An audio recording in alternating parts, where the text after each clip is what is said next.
Balos, hindi. Ayan po yung Chicharon baboy. yan po yung At chicharong bulaklak. yan po yung unang niluto ni Joy. Tapos yung pangalawa ay lulutuin pa lang niya. Ito yung lamang loob ng baboy. Tama, Joy? Oh. Lamang loob. Ang sunod niyang Igado. ang sunod niyang lulutuin ay igado, yung katulad ng hiniwa kanina. Yan po yun. Yan, Tsaka chicken curry. sunod ay chicken curry daw. At ito po yung kusinira na napakagandabis na kusinira. Pakikaway nga po, madam, sa yung ano, ayan. Kung si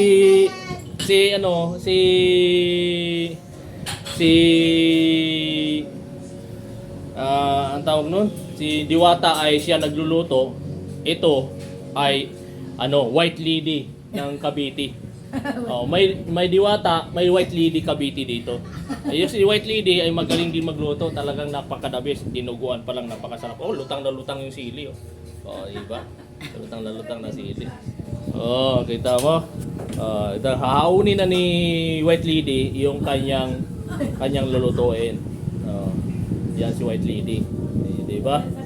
Oh, yan, oh. Sinasali na ni White Lady sa para ilalagay na doon sa tindahan yung kanyang lulutuin. Oh, Meron diba? na doon. Mayroon na pala doon. Tapos yan ay prepare na lang.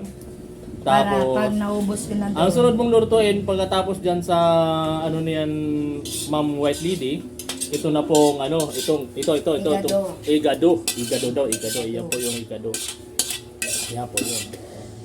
Yan po yung susunod. At ang dami niya niluto. Sa isang araw po, ma'am, Ma'am White Lady,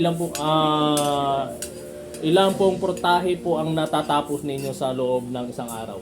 Minsan siya, minsan po. Kung kita mo, hindi mo sukat akalain. Sa maghapon yun, ma'am, ubos po yun. Oo, kita mo. Guys, dito na po tayo sa part ng highway ng Buaya. Yung buhay. Marami ka mo dito mga buhay. Mga buaya dito. Anong street to, nanay? Kamirino. Pasong Buaya. Pasong Buaya to. At malapit dito na sa Lasal, no?